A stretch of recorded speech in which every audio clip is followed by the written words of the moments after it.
এমন ভাবে আমার বন্ধুরা, আজ আমার বোনেরা, আমার বেটিরা রাস্তাঘাটে এমন কাপড় পরে চলাচল করে যে কাপড়টা আরো পুরুষকে নিজের দিকে আকর্ষণ করে।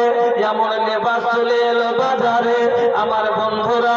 ওই শরীয়তে ইসলামে আপনাকে বলে যায়, আল্লাহর নবীর কাছে উমর ফারুক চলে গেলেন, যাওয়ার পরে বলছেন উজুর নেশা ইয়া রাসূলুল্লাহ, ওগো আল্লাহর নবী আপনি দয়া করে মুসলমান নারীদেরকে, আপনার স্ত্রীদেরকে আপনি পর্দা করার আদেশ করে। সর্বপ্রথম উমর ফারুক আল্লাহ রাসূলের কাছে গেলেন, যাওয়ার পরে বলছেন আল্লাহ রাসূল একটা কথা বলবো বলে এসেছি। বলছে কি উমর বলো? বলছে আপনি মহিলাদেরকে পর্দা করতে বলেন। আল্লাহ রাসূল কোনো উত্তর দিলেন না। কেন? আল্লাহ রাসূলের কাছে কোনো ওহী আসেনি, পর্দা সম্বন্ধে কোনো কথাই আসেনি। নিজের মন এখান থেকে বোঝান।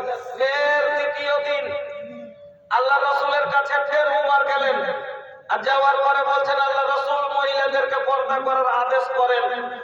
আল্লাহ রাসূল আবার কোনো উত্তর দিলেন না। দুবার হয়ে গেল।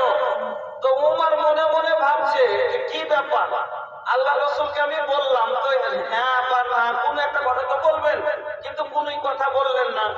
তো উমর আল্লাহ রাসূল কেন বলেন না? সুবহানাল্লাহ। এখান থেকে বুঝা যায় যে আমার রাসূল নিজের মন থেকে, আল্লাহ কি বলছেন, ওয়ামা ইয়ানতিকু আনিল হাওয়া ইন হুয়া ইল্লা ওয়াহয়ুন ইউহা। আমার নবী নিজের মন থেকে একটাও কথা কোনোদিন বলেননি, যেটা আল্লাহ ওহী করেছেন সেটাই বলেছেন। সাহেব কি বলছে?